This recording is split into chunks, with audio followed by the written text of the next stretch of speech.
Bonjour, comme promis, retour sur les à-coups. On n'en a pas fini. Et puis il y a encore quelques maquettes que je dois vous présenter. C'est pas les plus récentes, mais sont intéressantes.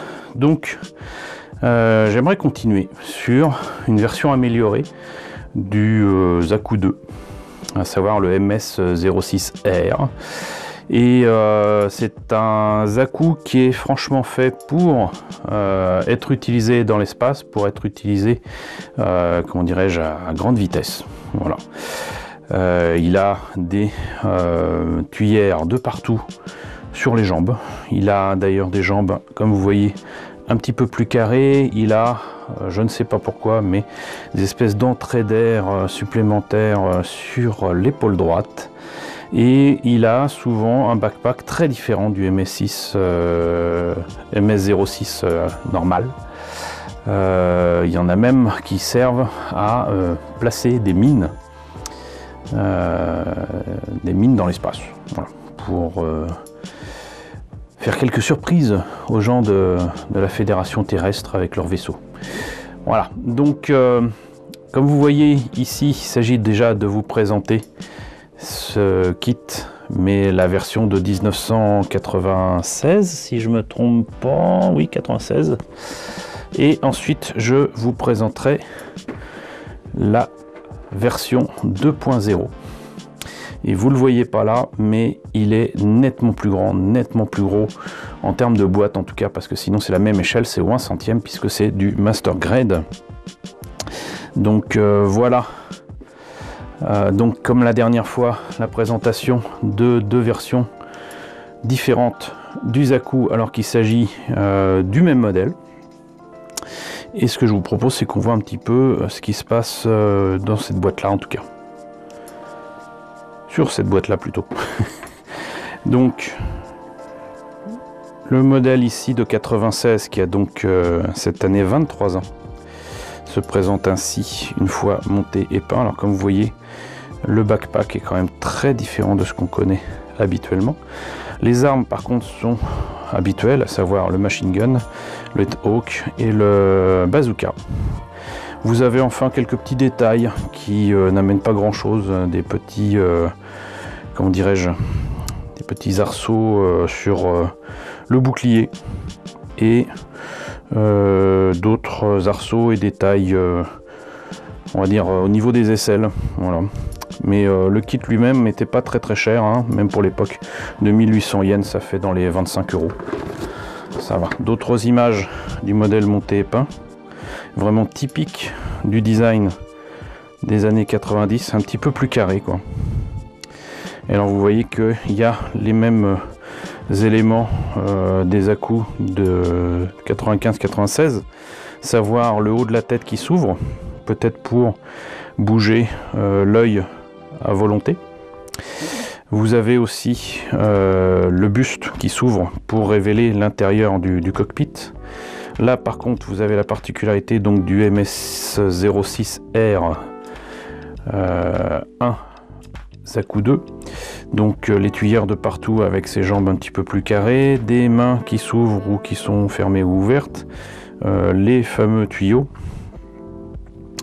et enfin les détails qu'on a déjà vus tout à l'heure. Donc voilà, cette fois-ci on va pouvoir regarder à l'intérieur ce qu'il en est. Alors tout comme pour les modèles de 95-96 que je vous avais déjà présenté, il y a donc une très jolie photo du modèle monté et peint quasiment à la bonne taille, avec les bonnes proportions, qui protège le carton. C'est quand même assez bien pensé, c'est joli et en plus c'est utile, donc vraiment sympa. Je tombe immédiatement sur des autocollants. Alors juste pour montrer que donc la particularité de ce Zaku 2, même si c'est pas du Johnny Raiden qui lui a un méca rouge, alors lui je sais plus ce que c'est, mais ça m'a tout l'air d'être un loup blanc ou un truc comme ça, et ça serait le Zaku customisé pour S Matsunaga. Alors je sais pas si c'est un personnage important de Gundam, mais voilà, c'est pour un personnage en particulier, et donc non seulement c'est son emblème, mais c'est son numéro de Zaku. la notice. Que voilà que voit ça. Donc présente encore une fois le magnifique redesign qui a été fait pour ce Master Grade. Parce que je rappelle que c'est vraiment les débuts du Master Grade chez Bandai il y a 23 ans, 24 ans même. Donc là vous voyez en plus un superbe écorché de ce Zaku MS06R1. Là par contre c'est un peu moins fantastique, mais je rappelle que c'était il y a presque un quart de siècle, à savoir donc le Zaku en question, mais en image de synthèse. Voilà. Ici, portrait du pilote Shin Matsunaga, qui m'a l'air d'être tiré d'un manga ou quoi, mais bon, je sais pas, on n'en sait rien. Mais je sais que j'ai souvent vu ces trucs-là dans des maquettes, donc c'est qu'il doit être utilisé d'une manière ou d'une autre dans des romans ou quoi, on verra. Donc la précision concernant la tête, l'épaule, il doit peut-être être expliqué en japonais ce qu'il en est et pourquoi il y a ces espèces d'entrées d'air ici et pas ailleurs. Je vois pas, franchement pas l'intérêt.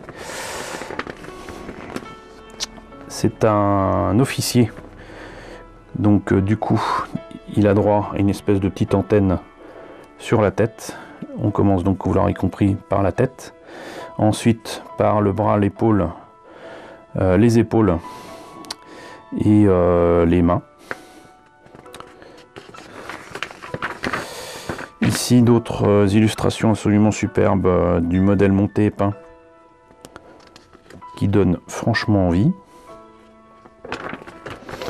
On continue ici avec les jambes, le bazooka, encore une fois quelques beaux dessins intermédiaires pour expliquer certainement le rôle de toute cette machinerie, notamment pour le backpack, où là vous voyez que clairement donc ça peut transporter des trucs supplémentaires ici. Donc c'est pour les réacteurs. Là c'est peut-être pour sinon des sources d'énergie supplémentaires, sinon peut-être le fameux mine layer dont je vous parlais. Et donc justement là il y a l'installation du backpack, là le torse qui n'est pas articulé, c'est la grosse différence avec la version 2.0, et enfin où placer les petits autocollants et même les dry transferts. Voilà, apparemment même ici c'est un peu différent. Du coup ça me fait dire qu'il y a peut-être des pièces que j'ai enlevées depuis longtemps, puisque là il est indiqué qu'il y a des pièces qui ne serviront pas. Voilà, donc là vous voyez que c'est l'arrière du Zaku, c'est encore une fois très bien pensé. Alors pour les pièces, voyons ça. Alors déjà vous avez les dry transferts, donc les transferts à sec ici, quelques autocollants supplémentaires pour quelques détails à placer ici ou là. Ce n'est pas ouvert, donc je n'ai pas enlevé de pièces ici, mais vous avez les polycaps, les éléments pour étrangement non pas les espèces de petits anneaux, mais carrément des ressorts. Ici bazooka, intérieur des jambes et torse. Ah, ça y est, on a enfin, ouais, vous voyez ce que je vous disais, donc il y a des pièces que j'ai enlevées qui n'étaient pas utiles pour ce modèle en particulier. Mais vous avez là donc la particularité de cette grappe, c'est Bandai dans toute sa puissance il y a 25 ans, à savoir des éléments en couleur et même transparents différents sur une même grappe. Quelques pièces blanches qui pourraient rappeler l'âge d'or de la conquête spatiale. Ici, partie de la tête, de l'arme, les pieds et une arme supplémentaire et ces machins là, les petits arceaux, les genoux, le torse. Encore une fois quelques grappes où j'ai prélevé des pièces, toujours en blanc, par peut-être une pièce que j'ai pas enlevée ici là. Pareil pour l'antenne, je sais pas laquelle convient à ce monsieur, et tout comme les autres Zaku de cette période là, donc un bouclier avec déjà l'emblème des Zéons qui est déjà placé dessus. Donc là, quelques articulations et tuyaux. Là, les pièces supplémentaires pour ce modèle-là avec le pilote et donc ces pièces pour le bassin et les épaules qui visiblement sont différentes des autres Zaku. Alors ici avec uniquement des petits détails crénelés. Ici, là. Et là donc les espèces d'entrée d'air. Et enfin là, ces petits morceaux ici qui sont en plus. Voilà. Et donc là, encore une fois, le backpack et l'intérieur des boucliers, les tuyères. Avec Monsieur Focus qui ne suit plus. Et apparemment j'avais commencé à monter au moins les mains. Pas grand chose, comme vous le voyez. Donc voilà pour ce MS06R1 de Shin Matsunaga pour la version de 96, et on va immédiatement voir ce que donne la version V2.0. Alors, cette version-ci est clairement énorme, vraiment énorme. La boîte est 2 fois plus grande que la précédente. Malheureusement, je viens de la ranger par réflexe. Du coup, j'ai pas envie d'aller la chercher, mais donc c'est vraiment très très gros, vous voyez, donc par rapport à ma main. Toujours maquette au 1 centième, mais boîte beaucoup plus grande, puisqu'il s'agit donc du même modèle, mais la maquette 2.0 en Master Grade, qui cette fois-ci date de 2008. Donc il y a désormais 11 ans déjà pour celui-ci, mais ça a été fait plus de 10 ans après le premier, et vous voyez que l'illustration est quand même bien sympathique, beaucoup plus comment dirais-je, dynamique, avec beaucoup d'explosions derrière. On devine que il y a au moins 2 vaisseaux de la Fédération qui sont en train d'exploser. Le mecha lui-même est en pleine action, mais en plus de ça est en train de bouger. Alors s'agit-il du modèle de Shin Matsunaga? Pas sûr, parce que là il y a plutôt des teintes grises, un petit peu violettes. Et vous voyez que c'est pas du tout du gris, c'est plutôt, voilà, je disais du gris, mais enfin c'est plutôt du bleu et du violet. Là on voit à quoi ça ressemblera une fois terminé. Apparemment il y a des options pour les antennes, donc ça doit certainement être à la discrétion de celui qui montera ce mecha, ce mobile suit.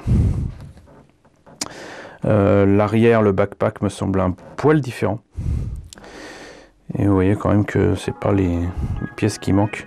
Là je pense que c'est plutôt le modèle de trois guerriers de Zéon qui sont quand même assez affreux dans la série, voilà, qui sont prompts à montrer des dents et lever les poings. S'il y a 3 figurines différentes, je pense que ça correspond. Normalement, ils pilotaient des rigs d'hommes, ou des DOM, je sais plus comment on dit, mais voilà. 4500 yens par contre à l'époque, donc là c'est quand même nettement plus cher, on est plutôt sur les 40-45 euros. Donc là on voit le modèle monté peint. Alors vous voyez que là, même si certains éléments dont les jambes sont plus carrées, on a quand même une maquette un petit peu plus ronde, avec des cuisses beaucoup plus grosses. Pour autant les jupes ont l'air d'être articulées, puisque de toute façon le buste est articulé. Les jupes m'ont l'air d'être un petit peu plus articulées, et ça m'a l'air d'être un petit peu plus dynamique dans les formes aussi. Donc voilà, ça confirme ce que je pensais. Donc les figurines ont 1 centième de ce trio dont le nom m'échappe pour l'instant. Désolé. Et là ça insiste sur les particularités de cette V2, à savoir une plus grande facilité à utiliser les petits anneaux à mettre sur les tuyaux, les armes à utiliser, et enfin les détails, l'inner frame qu'il y a dans les jambes notamment. Voilà. Et là ça reprend, si je me rappelle bien, une illustration du modèle au 1 centième de 1980. qui était absolument magnifique. Mais par contre, le kit lui-même laissait franchement à désirer. Donc maintenant qu'on a fait le tour de la boîte, on va voir ce qu'il y a à l'intérieur. Donc la notice reprend l'illustration de la boîte mais sans écriture. C'est absolument superbe. Il évite de mettre les reflets de lumière dessus, ça nous permettra de constater qu'effectivement c'est beau. À l'intérieur, du blabla concernant les différences entre le MS06R1A, le MS06R2 et très certainement donc toute la famille des à-coups là. Ici la différence avec le backpack et les jambes. Enfin les pièces en présence, là très clairement on a ces pièces là à éliminer qui font partie du Zaku de base en 2.0. Les explications de base aussi pour dire comment enlever les pièces, comment mettre les dry transferts, etc. Et on attaque immédiatement avec cette notice bien foutue où on réunit les grappes nécessaires pour faire les pièces. Et là apparemment ça commence donc assez fort avec beaucoup de pièces très différentes pour monter le buste. Ça y ressemble pas mais ça va devenir un buste ici. Et on peut voir que c'est quand même franchement articulé, mais avec des inner frames. C'est ça qui est fou, c'est-à-dire que là vous avez quand même les détails, les pistons, les ceci, les cela, au niveau du bide qui est rajouté ensuite au niveau des plaques d'armure. Et même les détails d'articulation sont dans l'intérieur des épaules. On continue avec certainement le début du backpack. Là, on a le reste du backpack. Donc ici, on explique comment utiliser les grappes pour placer les anneaux dans les tuyaux, sur les tuyaux même. Ensuite on attaque la tête, toujours avec le même principe. Là c'est les bras. Les illustrations au milieu de la notice, toujours en couleur, toujours vachement beau. Voilà, on voit vraiment, on peut faire une impression d'inner frame et de mécanisme utilisé si on enlève du coup les pièces d'armure, et pour autant l'intégralité de la maquette reste debout. Ensuite les jambes avec beaucoup d'articulations et de pistons, hein.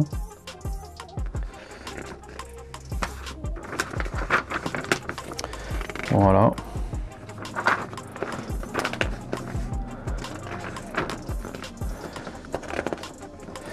Le bassin, les armes, avec apparemment cette particularité que les canons ne sont pas en deux parties, et ça c'est bien, parce qu'on n'a pas à poncer comme des malades et à faire oublier la jointure.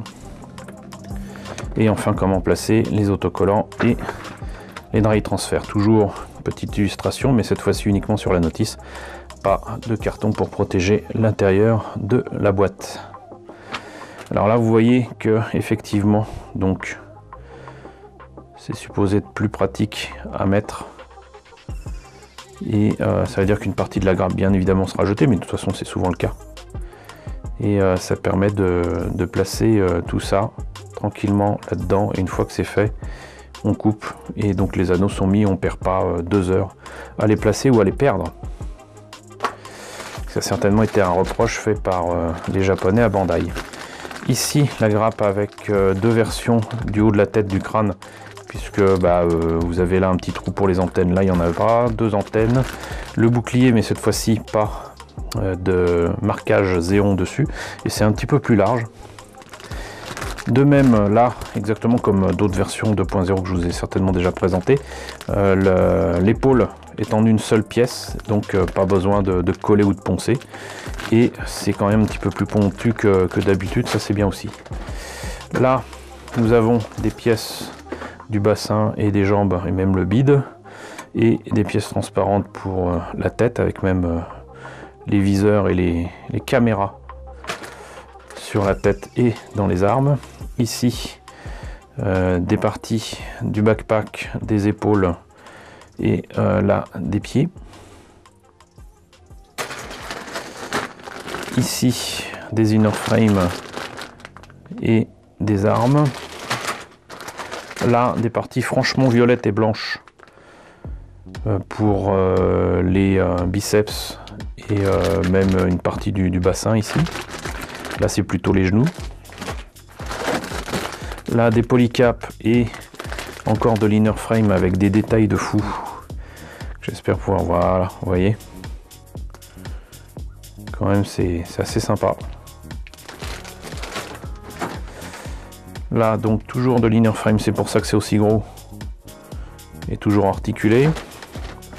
Là il y a même l'intérieur de l'épaule gauche. Les mains sont articulées avec même des doigts articulés. Ici des tuyères. Et là des pieds qui du coup ont l'air articulés du coup. Hein. Il y a l'avant et l'arrière du pied, le genou. Et voilà. Donc bah écoutez, voilà. On en a fini a priori hein, de vous présenter cette version spéciale du Zaku, plus rapide et plus puissante du MS06R1A Zaku 2 au 1/100e Master Grade, mais l'un est de 96, l'autre est de 2008 et vous avez quand même saisi la différence. C'est quand même pas n'importe quoi. Et je sais que de toute façon ils vont certainement sortir d'autres modèles sous peu, et ceux qui ne peuvent pas sortir en Master Grade, ils les feront plus simple en Re-100, donc ressent. Et je sais qu'il y a un Zaku qui est prévu de sortir au 1/100e, on l'attend depuis pas 30 ans mais pas loin. Il s'agit, si je ne me trompe pas, du Zaku FZ de 0080 War in the Pocket. Les premières images que j'ai vues ne me convainquent pas de la qualité de la maquette. Je le trouve beaucoup trop carré, surtout beaucoup trop large. Mais peut-être que je me trompe. On verra ce que ça donne, à supposer que je puisse le voir en vrai. Voilà, donc bah écoutez, merci d'avoir regardé cette vidéo, j'espère que ça vous a intéressé. Donc n'hésitez pas à me dire ce qu'il en est dans la section commentaires, n'hésitez pas à liker, n'hésitez pas à partager, n'hésitez pas à vous abonner si ce n'est pas déjà le cas. Coucou aux nouveaux abonnés qui nous ont rejoints, on est désormais plus de 1910, c'est super cool. Coucou aux grands anciens, j'espère que les sujets que je développe tous les jours continuent de vous intéresser. Et je vous remercie de votre soutien, je vous remercie de votre fidélité. Je vous retrouve donc très bientôt pour de nouvelles vidéos autour des Zaku.